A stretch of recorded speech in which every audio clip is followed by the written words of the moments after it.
আসসালামু আলাইকুম।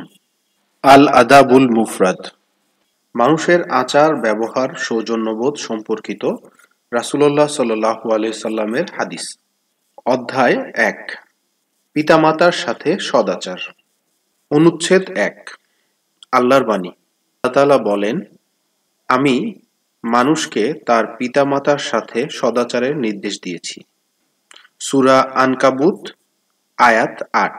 আব্দুল্লাহ ইবনে মাসউদ রাদিয়াল্লাহু তাআলা আনহু বলেন, আমি নবী সাল্লাল্লাহু আলাইহি সাল্লামকে জিজ্ঞেস করলাম, আল্লাহর নিকট সর্বাধিক প্রিয় আমল কি? তিনি বলেন, ওয়াক্তমতো নামাজ পড়া। আমি বললাম, তারপর কোনটি? তিনি বলেন, পিতামাতার সাথে সদাচার। আমি বললাম, তারপর কোনটি? রাসূলুল্লাহ সাল্লাল্লাহু আলাইহি সাল্লাম বললেন, আল্লাহর রাস্তায় জিহাদ। হাদিস বর্ণনাকারী বলেন, আব্দুল্লাহ ইবনে মাসউদ রাদিয়াল্লাহু তাআলা আনহু আমাকে এইসব বিষয়ে বললেন। আমি আরো জিজ্ঞেস করলে তিনি অবশ্যই আমাকে আরো বলতেন।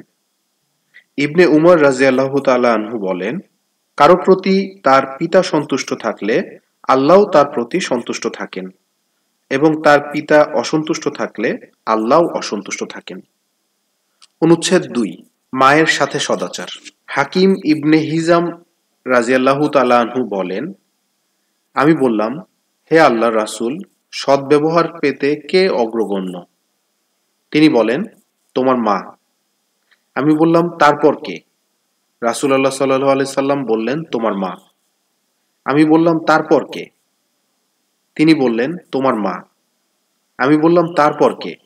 তিনি বললেন, তোমার পিতা। তারপর ক্রমান্বয়ে আত্মীয় সম্পর্কের নৈকট্যের ভিত্তিতে। ইবনে আব্বাস রাদিয়াল্লাহু তাআলা আনহু হতে বর্ণিত, এক ব্যক্তি তার নিকট উপস্থিত হয়ে বলল, আমি এক মহিলাকে বিবাহের প্রস্তাব দিলাম। সে আমাকে বিবাহ করতে অস্বীকার করল। অপর এক ব্যক্তি তাকে বিবাহের প্রস্তাব দিলে সে তাকে বিবাহ করতে পছন্দ করল। এতে আমার আত্মমর্যাদা বোধে আঘাত লাগলে আমি তাকে হত্যা করি। আমার কি তওবার কোনো সুযোগ আছে? তিনি বলেন, তোমার মা কি জীবিত আছেন? সে বলল, না। তিনি বলেন, তুমি মহামহিম আল্লাহর নিকট তওবা করো এবং যথাসাধ্য তার নৈকট্য লাভে যত্নবান হও। আতা রহিমাহুল্লাহ বলেন, আমি ইবনে আব্বাস রাদিয়াল্লাহু তাআলা আনহু এর নিকট গিয়ে জিজ্ঞেস করলাম, তার মা জীবিত আছে কিনা আপনি কেন জিজ্ঞেস করলেন? তিনি বলেন, আল্লাহর নৈকট্য লাভের জন্য মায়ের সাথে সদাচারের চেয়ে উত্তম কোনো কাজ আমার জানা নেই। অনুচ্ছেদ ৩ পিতার সাথে সদাচার। আবু হুরায়রা রাদিয়াল্লাহু তাআলা আনহু বলেন, ইয়া রাসূলুল্লাহ সাল্লাল্লাহু আলাইহি ওয়াসাল্লাম, সদাচার প্রাপ্তির ক্ষেত্রে অগ্রগণ্য ব্যক্তি কে? তিনি বলেন, তোমার মা। তিনি বলেন, তারপর কে? তিনি বলেন, তোমার মা। তিনি বলেন, তারপর কে? রাসূল সাল্লাল্লাহু আলাইহি সাল্লাম বললেন, তোমার মা। তিনি বলেন, তারপর কে? রাসূল সাল্লাল্লাহু আলাইহি সাল্লাম বলেন, তোমার পিতা।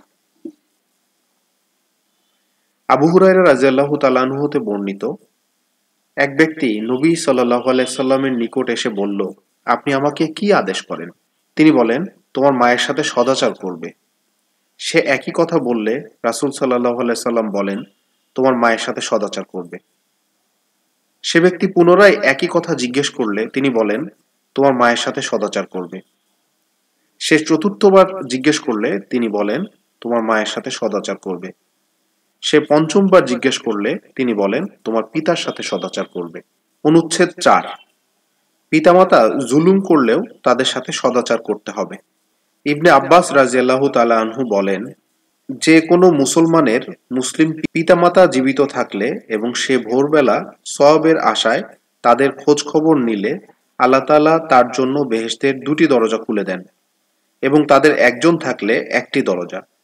সে তাদের কোনো একজনকে অসন্তুষ্ট করলে যতক্ষণ পর্যন্ত সে তাকে সন্তুষ্ট না করবে ততক্ষণ পর্যন্ত আল্লাহ তার উপর সন্তুষ্ট হন না। বলা হলো, তারা তার উপর জুলুম করে থাকলেও? তিনি বলেন, তারা তার উপর জুলুম করলেও। অনুচ্ছেদ ৫ পিতামাতার সাথে নম্র ভাষায় কথা বলা। তাইসালা ইবনে মাইয়াস রহিমাহুল্লাহ বলেন, আমি খারিজি নেতা নাজদার সহচরদের সাথে একত্রে যুদ্ধ বিগ্রহে লিপ্ত ছিলাম। আমি কিছু পাপ কাজ করে বসি যা আমার মতে কবিরা গুনার শামিল। আমি তা ইবনে উমর রাদিয়াল্লাহু তাআলা আনহু এর কাছে উল্লেখ করলে তিনি জিজ্ঞেস করেন, তা কি? আমি বললাম, এই ব্যাপার। তিনি বলেন, এগুলো কবিরা গুনার অন্তর্ভুক্ত নয়। কবিরা গুনাহ ৯টি। ১. আল্লাহর সাথে শরিক করা। ২. নরহত্যা। ৩. জিহাদের ময়দান থেকে পলায়ন। ৪. সতীসাধ্বী নারীর বিরুদ্ধে জেনার মিথ্যা অপবাদ রটানো। ৫. সুদ খাওয়া। ৬. ইয়াতীমের মাল আত্মসাৎ করা। ৭. মসজিদে ধর্মদ্রোহী কাজ করা। ৮. ধর্ম নিয়ে উপহাস করা। এবং ৯. সন্তানের অসদাচরণ যা পিতামাতার কান্নার কারণ হয়। ইবনে উমর রাদিয়াল্লাহু তাআলা আনহু আমাকে বলেন, তুমি কি জাহান্নাম হতে দূরে থাকতে এবং জান্নাতে প্রবেশ করতে চাও? আমি বললাম, আল্লাহর শপথ, আমি তাই চাই। তিনি বলেন, তোমার পিতামাতা কি জীবিত আছেন? আমি বললাম, আমার মা জীবিত আছেন। তিনি বলেন, আল্লাহর শপথ, তুমি তার সাথে নম্র ভাষায় কথা বললে এবং তার ভরণ পোষণ করলে তুমি অবশ্যই জান্নাতে প্রবেশ করবে, যদি কবিরা গুনাহ সমূহ থেকে বিরত থাকো। হিশাম ইবনে উরওয়া রহিমাহুল্লাহ থেকে তার পিতার সূত্রে বর্ণিত, আল্লাহ তাআলা পবিত্র কুরআনে বলেন, তাদের জন্য সদয়ভাবে নম্রতার বাহু প্রসারিত করে দাও। সূরা আল ইসরা আয়াত ২৪। শীর্ষক আয়াত প্রসঙ্গে তিনি বলেন, তারা যে জিনিসই পছন্দ করেন তাতে বাধা দিও না। অনুচ্ছেদ ৬, পিতামাতার প্রতিদান। আবু হুরায়রা রাদিয়াল্লাহু তাআলা আনহু হতে বর্ণিত, নবী সাল্লাল্লাহু আলাইহি সাল্লাম বলেন, সন্তানের পক্ষে তার পিতার প্রতিদান শোধ করা সম্ভব নয়, তবে সে তাকে দাসরূপে পেয়ে ক্রয় করে দাসত্ব মুক্ত করে দিলে তার প্রতিদান হতে পারে। আবু বুরদা রহিমাহুল্লাহ বলেন, তিনি ইবনে উমর রাদিয়াল্লাহু তাআলা আনহু এর সাথে ছিলেন। ইয়েমেনের এক ব্যক্তি তার মাকে তার পিঠে বহন করে বাইতুল্লাহ তাওয়াফ করছিল আর বলছিল, আমি তার জন্য তার অনুগত উট তুল্য। আমি তার পা দানিতে আঘাতপ্রাপ্ত হলেও নিরুদ্বেগে তা সহ্য করি।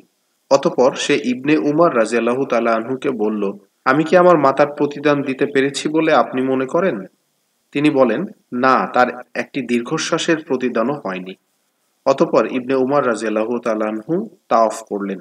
তিনি মাকামে ইব্রাহিমে পৌঁছে ২ রাকাত নামাজ পড়ার পর বললেন, হে আবু মুসার পুত্র, প্রতি ২ রাকাত নামাজ পূর্ববর্তী পাপের কাফফারা। আবু হুরায়রা রাদিয়াল্লাহু তাআলা আনহু হতে বর্ণিত, মারওয়ান তাকে তার স্থলাভিষিক্ত করেছিল এবং তিনি যখন জুলহুলাইফা নামক স্থানে অবস্থান করতেন, তিনি একটি ঘরে বাস করতেন এবং তার মা অন্য একটি ঘরে বাস করতেন।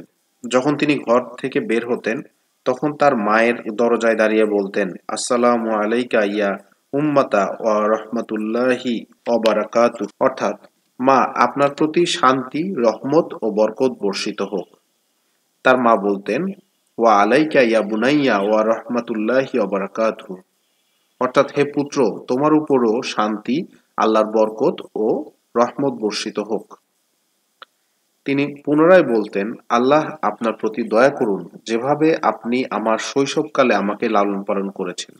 তার মা বলতেন, আল্লাহ তোমার প্রতিও দয়া করুন, যেরূপ আমার বার্ধক্যে তুমি আমার সদয় ব্যবহার করছো। অতঃপর তিনি যখন ঘরে প্রবেশ করতেন, তখনও অনুরূপ বলতেন। আব্দুল্লাহ ইবনে আমর রাদিয়াল্লাহু তাআলা আনহু বলেন, হিজরতের উদ্দেশ্যে বায়াত হওয়ার জন্য এক ব্যক্তি তার পিতামাতাকে কান্নারত অবস্থায় ত্যাগ করে নবী সাল্লাল্লাহু আলাইহি সাল্লামের নিকট উপস্থিত হলো। তিনি বলেন, তুমি তাদের নিকট ফিরে যাও, তাদেরকে যেমন কাঁদিয়ে এসেছো তেমনি তাদের মুখে গিয়ে হাসি ফোটাও। অনুচ্ছেদ ৭, পিতামাতার অবাধ্য হওয়ার পরিণতি।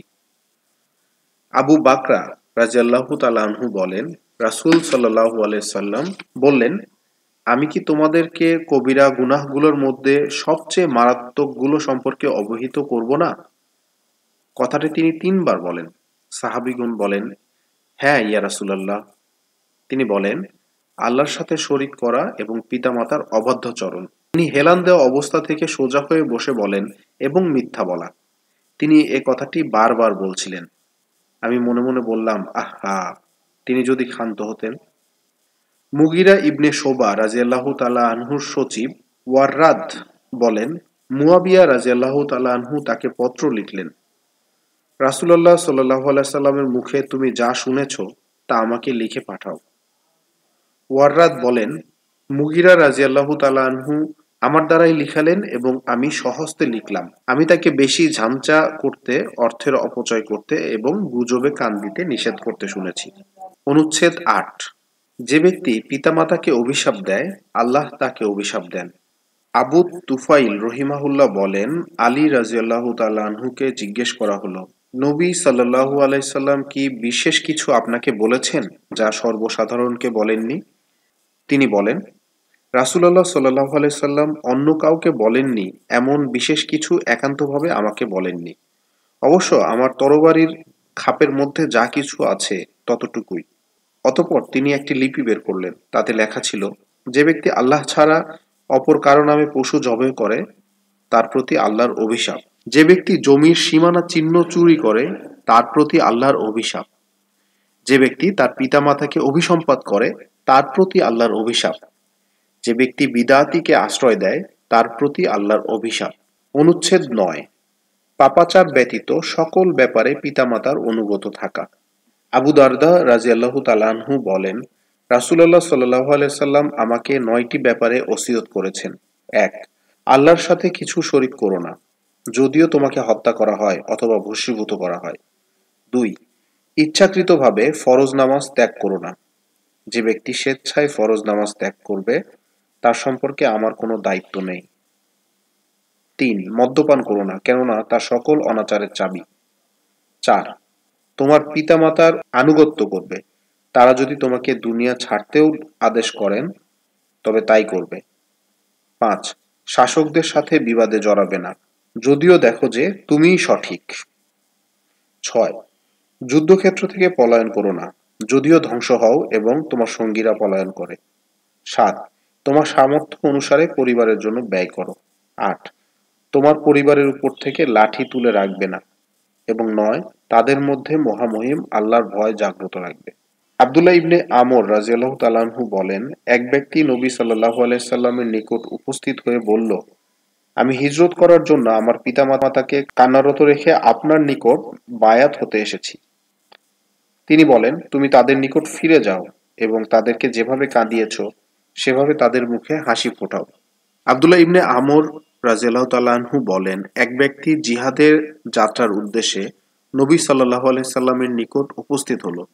তিনি জিজ্ঞেস করলেন, তোমার পিতামাতা কি জীবিত আছেন? সে বলল, হ্যাঁ।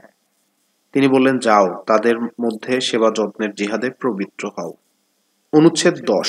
পিতামাতাকে পেয়েও যে ব্যক্তি জান্নাত লাভ করতে পারেনি। আবু হুরায়রা রাদিয়াল্লাহু তাআলা আনহু হতে বর্ণিত, নবী সাল্লাল্লাহু আলাইহি সাল্লাম বলেন, তার নাক ধূলিমলিন হোক। সাহাবীগণ বললেন, ইয়া রাসূলুল্লাহ সাল্লাল্লাহু আলাইহি সাল্লাম, কার নাক? তিনি বলেন, যে ব্যক্তি তার পিতামাতাকে বা তাদের একজনকে তাদের বৃদ্ধা অবস্থায় পেল অথচ সে দোজখে গেল। অনুচ্ছেদ ১১। যে ব্যক্তি নিজ পিতামাতার সাথে সদাচার করে আল্লাহ তাআলা তার আয়ু বৃদ্ধি করেন। মুয়াজ রাদিয়াল্লাহু তাআলা আনহু বলেন, নবী সাল্লাল্লাহু আলাইহি সাল্লাম বলেছেন, যে ব্যক্তি নিজ পিতামাতার সাথে সদ্ব্যবহার করলো তার জন্য শুভ সংবাদ, আল্লাহ তার আয়ুষ্কাল বৃদ্ধি করেন। আজকের পর্বটি এখানেই সমাপ্ত হলো। আল্লাহ তাআলা আমাদের সবাইকে হাদিসগুলোর উপর আমল করার তৌফিক দান করুন। আমিন। আসসালামু আলাইকুম।